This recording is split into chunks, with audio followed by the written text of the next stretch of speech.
बेटा दिन भर गेम ही खेलेगा या कुछ सीखेगा भी? ये वो लाइन है जो शायद आपने भी सुनी होगी, माँ के मुंह से, टीचर के मुंह से या पड़ोसी के ताने में। गेमिंग को लेकर जो धारणा आज भारत में बनी हुई है वो यही है कि ये समय की बर्बादी है, फालतू का शौक है और इससे कोई भविष्य नहीं बनता। पर क्या आपने कभी सोच को पलट कर देखा है? क्या वाकई में वीडियो गेम्स सिर्फ एक टाइम पास हैं या वे हमारे दिमाग को एक ऐसी दिशा में ट्रेन कर रहे हैं जो आने वाले समय में सबसे ज्यादा जरूरी बनने वाली है? इस वीडियो में हम बात करेंगे कि कैसे वीडियो गेम्स आपकी जिंदगी को बेहतर बना सकते हैं। हम इसे एक कहानी या किस्सा नहीं बल्कि एक सेल्फ हेल्प फ्रेमवर्क की तरह देखेंगे, जहां हम ये समझने की कोशिश करेंगे कि गेमिंग हमें क्या सिखा सकती है, कैसे हमें एक बेहतर इंसान बना सकती है और कैसे इसके जरिए हम न सिर्फ अपने करियर बल्कि अपने सोचने और समझने की शक्ति को नई ऊंचाई तक ले जा सकते हैं। आज जब दुनिया एआई, मेटावर्स और ई स्पोर्ट्स की तरफ तेजी से बढ़ रही है, तब भी भारत में ज्यादातर पेरेंट्स वीडियो गेम्स को दुश्मन की तरह देखते हैं और शायद कुछ हद तक इसका कारण भी है, क्योंकि बच्चे घंटों फ्री फायर या बीजीएमआई में उलझे रहते हैं, पढ़ाई पीछे छूट जाती है और रियल वर्ल्ड से डिस्कनेक्ट हो जाते हैं।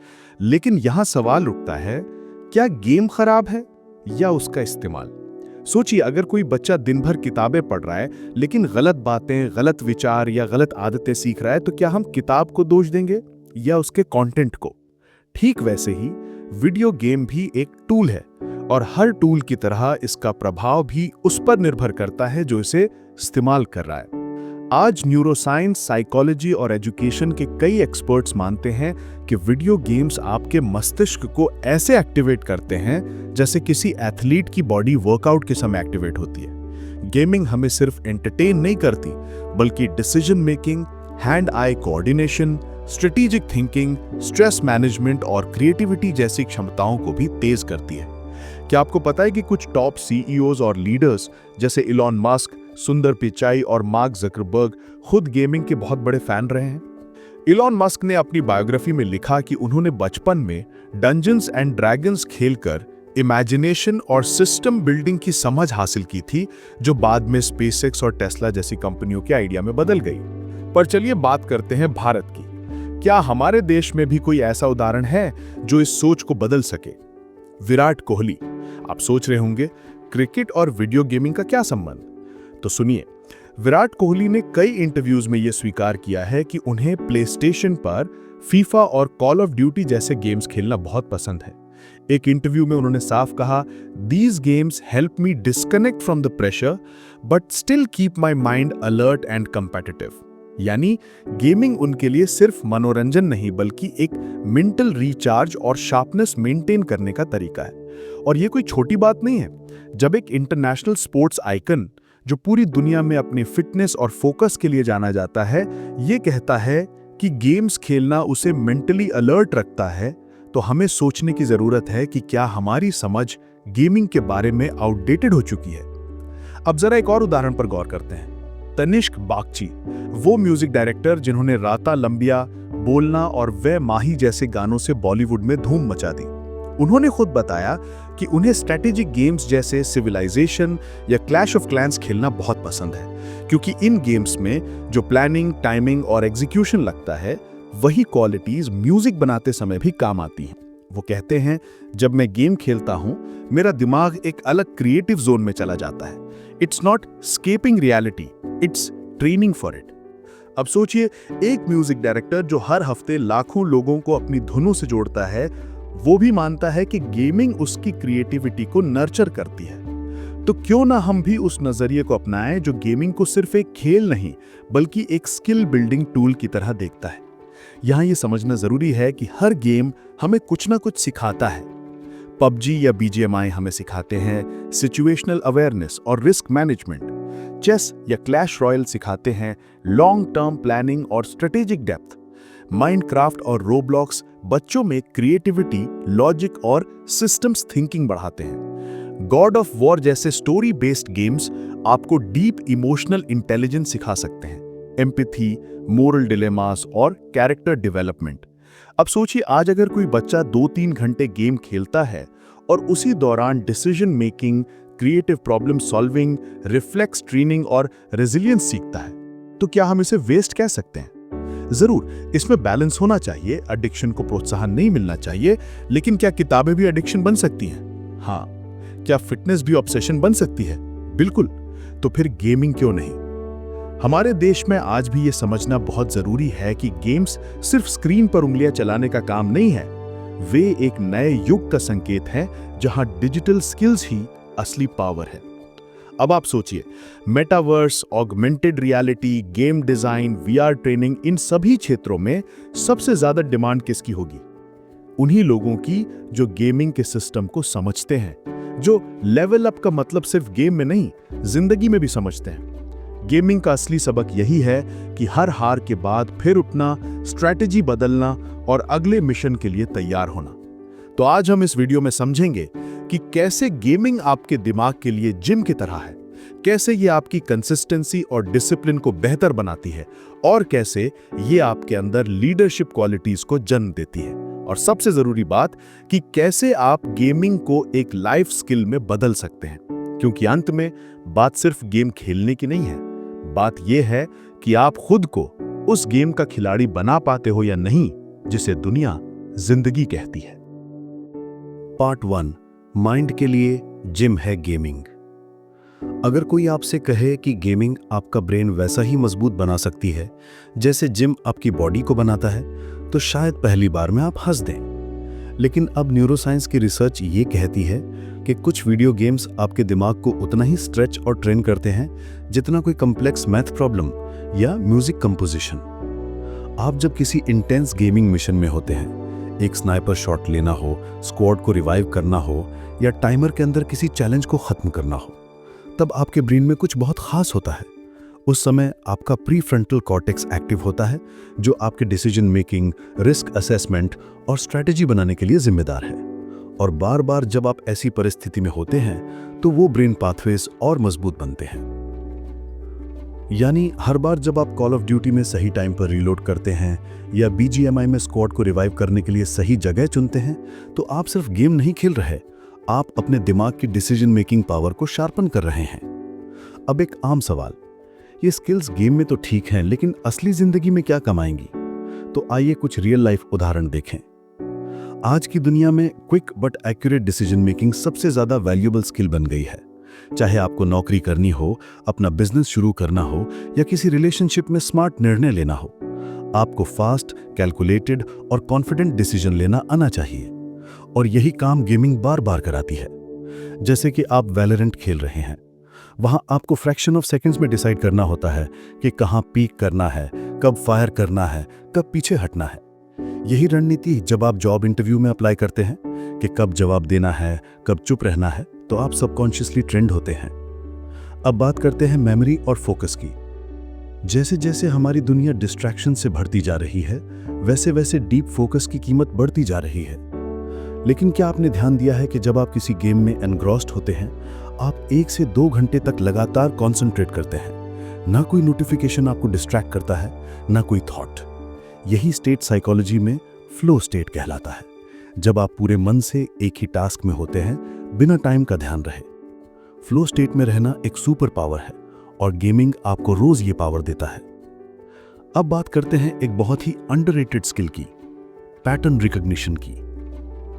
आपने देखा होगा कि गेम्स में आपको जल्दी समझ आ जाता है कि कौन सा एनिमी पैटर्न रिपीट कर रहा है, किस मैप में कहां से एम्बुश होता है या किस लूट क्रेट में क्या आता है।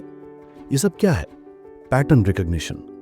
अब सोचिए, यही स्किल अगर आप स्टॉक मार्केट, बिजनेस एनालिसिस या साइकोलॉजी में अप्लाई करें तो आप बाकी लोगों से बहुत आगे होंगे, क्योंकि दुनिया के हर क्षेत्र में पैटर्न्स छिपे होते हैं और जो उन्हें जल्दी पहचान लेता है वही जीतता है। अब एक और मजेदार पहलू, इमोशनल रेगुलेशन। जब आप कोई मुश्किल गेम खेलते हैं, बार बार हारते हैं, फ्रस्ट्रेशन होता है, लेकिन फिर भी आप गेम छोड़ते नहीं, तो आप अंदर से एक बहुत जरूरी स्किल सीख रहे होते हैं, controlling emotions under pressure. Cricket में विराट कोहली का अग्रेशन तो आपने देखा ही होगा, लेकिन उन्होंने भी अपने अग्रेशन को कंट्रोल करना सीखा। वही डिसिप्लिन और अवेयरनेस उन्हें क्लच मोमेंट्स में गेम जिताने वाला बनाता है।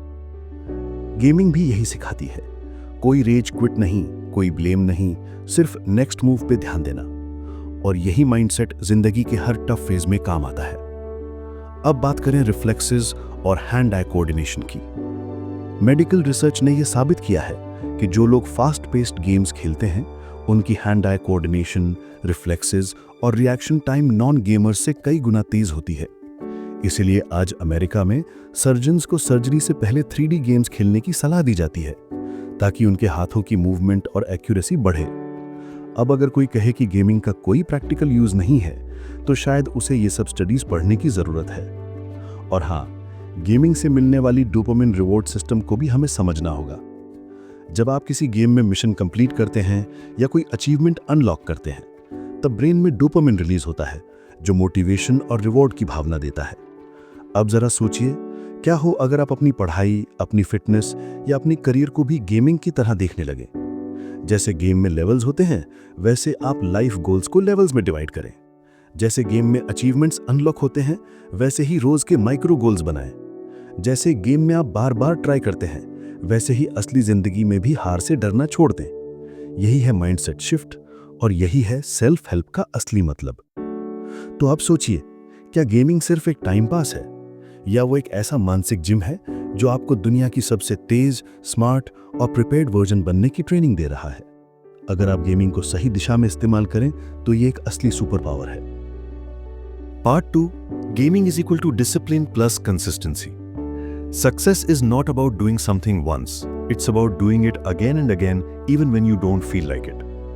ये बात जितनी किताबों में लिखी गई है उतनी ही वीडियो गेम्स में हर दिन खेली जाती है। अगर आपने कभी कोई चैलेंजिंग गेम खेला है जैसे एल्डन रिंग, डार्क सूल्स या हॉलो नाइट, तो आप समझते होंगे कि वहां आप पहले ट्राई में कभी नहीं जीतते, लेकिन आप रुकते भी नहीं, आप फिर से ट्राई करते हैं, हर बार कुछ नया सीखते हैं और धीरे धीरे आप उस मिशन को जीत जाते हैं जो कभी नामुमकिन लगता था। यही है कंसिस्टेंसी। आज अगर आप किसी यूपीएससी टॉपर, आईआईटीएन या सक्सेसफुल एंटरप्रेन्योर से पूछें कि उनकी सबसे जरूरी स्किल क्या है, तो शायद वे कहेंगे रोज थोड़ा थोड़ा सही लेकिन लगातार काम करना। और यही गेमिंग भी सिखाती है। अब आप सोचिए, जब आप क्लैश रॉयल में ट्रॉफीज बढ़ाते हैं या बीजीएमआई में रैंक पुश करते हैं तो क्या वो एक दिन में हो जाता है? नहीं, आप हर दिन कुछ घंटे लगाते हैं, हारते हैं, सुधार करते हैं, फिर से लड़ते हैं, आपका रैंक धीरे धीरे ऊपर जाता है। क्या ये किसी कंपेटिटिव एग्जाम, फिटनेस गोल या करियर बिल्डिंग जैसा नहीं है? यही तो असली प्रोडक्टिविटी की साइकोलॉजी है। Micro progress equals to massive success. Gaming में हर एक एक्शन का फीडबैक तुरंत मिलता है। आपने गलती की तो हार गए, स्मार्ट डिसीजन लिया तो जीत गए। ये इंस्टेंट फीडबैक लूप हमारे दिमाग को एक पावरफुल लेसन देता है। एक्शन लो, रिजल्ट देखो, सीखो और आगे बढ़ो। अब बात करते हैं डिसिप्लिन की। लोग सोचते हैं कि गेमिंग में तो डिसिप्लिन नहीं होता, पर सच्चाई बिल्कुल उल्टी है। जो लोग सीरियस गेमिंग करते हैं वे शेड्यूल बनाते हैं, स्ट्रैटेजीज प्लान करते हैं, टीम से सिंक होते हैं और हर दिन ग्राइंड करते हैं। कंपेटिटिव गेमिंग में आप बिना डिसिप्लिन के कुछ हासिल नहीं कर सकते। टॉप स्ट्रीमर्स और ई स्पोर्ट्स प्लेयर्स की दिनचर्या देखो। सुबह उठना, warm up matches, tactics discuss करना, 4 से 6 घंटे फोकस प्रैक्टिस और रात को परफॉर्मेंस रिव्यू। क्या ये किसी स्पोर्ट्स प्लेयर से कम है? डिसिप्लिन का मतलब होता है इमोशंस से ऊपर काम को रखना। और जब आप रोज एक ही गेम खेलते हुए इंप्रूव करते हैं, बोर्डम से लड़ते हुए खुद को बेटर बनाते हैं, तो आप असल में डिसिप्लिन की ट्रेनिंग ले रहे होते हैं। अब चलिए इसे एक दूसरे एंगल से देखते हैं, हैबिट्स और ब्रेन प्रोग्रामिंग। जेम्स क्लियर ने अपनी किताब एटॉमिक हैबिट्स में लिखा है, every action you take is a vote for the type of person you wish to become.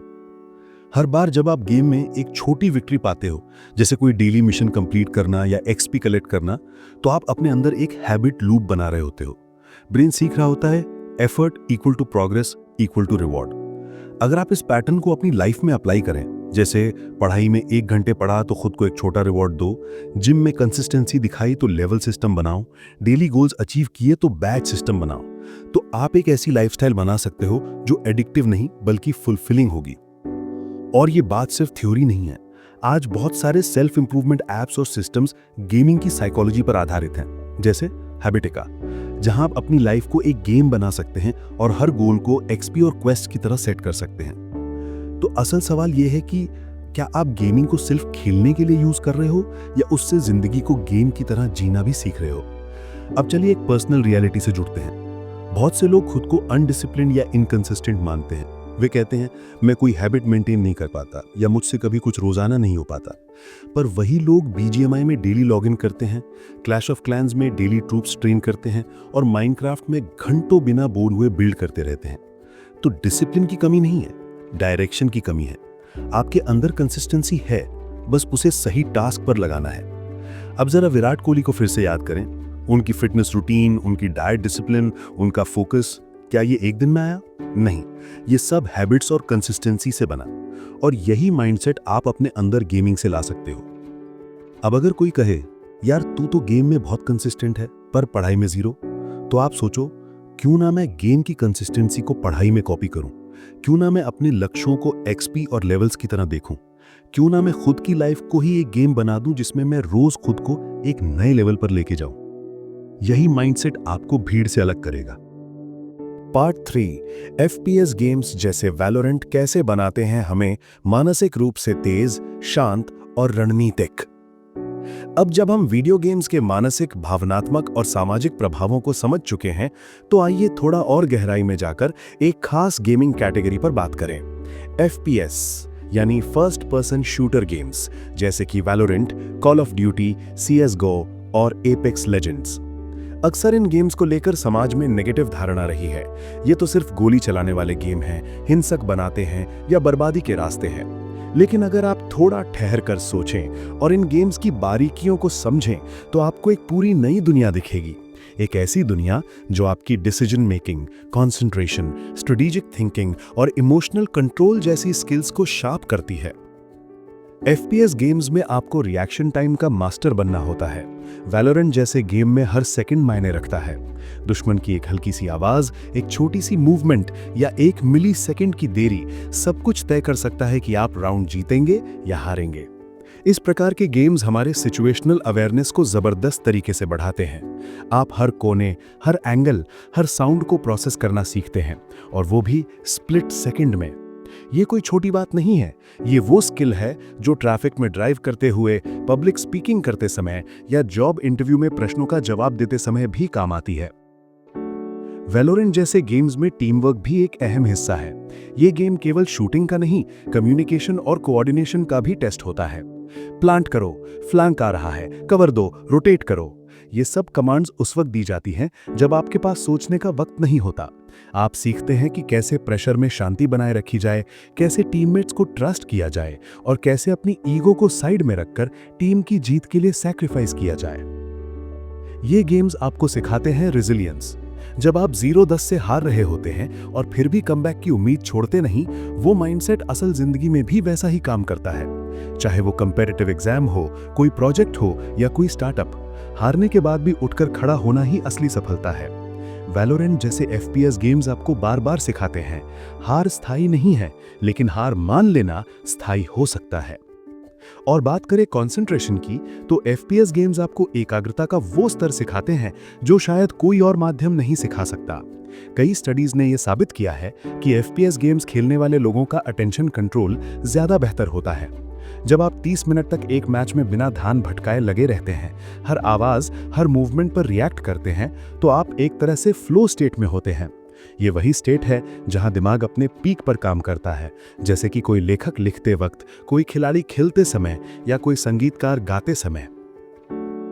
FPS games stress management में भी मदद करते हैं।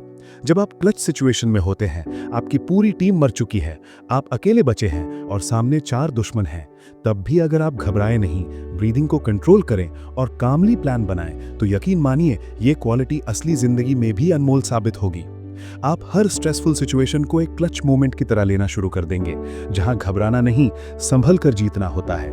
और जो शायद सबसे दिलचस्प बात है, FPS गेम्स में आपको हार कबूल करनी आती है। आपको सिखाया नहीं जाता, पर मजबूरन सीखना पड़ता है। जब आप बार बार हारते हैं, आपकी गलती से टीम हारती है, आप टीममेट्स की सुनते हैं, खुद को एनालाइज करते हैं, तो एक लेवल पर जाकर आप में आत्मनिरीक्षण और सुधार की आदत बन जाती है। ये सेल्फ इंप्रूवमेंट की पहली सीढ़ी है। इसलिए जब अगली बार कोई कहे कि FPS गेम्स वक्त की बर्बादी हैं, तो बस मुस्कुराइए, क्योंकि आपको पता है आप सिर्फ गेम नहीं खेल रहे, आप अपने भीतर एक ऐसा मेंटल वॉरियर तैयार कर रहे हैं जो हर रियल लाइफ चैलेंज को फोकस, कामनेस और स्ट्रैटेजी से हरा सकता है। वैलोरेंट और जैसे गेम्स आपके अंदर के फाइटर को जगाते हैं, जो सिर्फ स्क्रीन के अंदर नहीं बल्कि असल जिंदगी में भी जीत सकता है। अब जब आपने ये पूरी यात्रा तय की, गेमिंग के मनोवैज्ञानिक प्रभावों से लेकर FPS गेम्स जैसे वैलोरेंट की गहराई तक, तो एक बात तो साफ है, गेम्स सिर्फ टाइम पास नहीं है, वो एक नया माइंडसेट कर सकते हैं। अगर सही तरीके से खेले जाएं, तो ये हमें आलसी नहीं बल्कि ज्यादा फोकस्ड बनाते हैं, अकेला नहीं बल्कि ज्यादा कनेक्टेड, हार मानने वाला नहीं बल्कि रेजिलिएंट बनाते हैं। आज की दुनिया में जहां हर कोई तेज, स्मार्ट और प्रैक्टिकल बनने की दौड़ में है, वहां गेमिंग एक ऐसा अनकन्वेंशनल टूल है जो आपको चुपचाप वो सारे वेपन्स दे रहा है, sharper reflexes, better decision making, deeper focus और टीम कोऑर्डिनेशन जैसी स्किल्स जो असली जिंदगी में जरूरी हैं। तो अगली बार जब कोई कहे कि गेम खेलने से कुछ नहीं होता, तो उन्हें सिर्फ एक स्माइल दीजिए, क्योंकि आपको पता है आप खेल नहीं रहे, आप खुद को ट्रेन कर रहे हैं, एक ऐसा वर्जन बनने के लिए जो रियल लाइफ के क्लच मोमेंट्स में भी डट कर खड़ा हो सके। रिमेंबर, गेम की स्क्रीन के पीछे जो बैठा है, अगर वो सही सोच के साथ खेल रहा है, तो वो किसी भी बैटलफील्ड में जीत सकता है, चाहे वो वर्चुअल हो या रियल।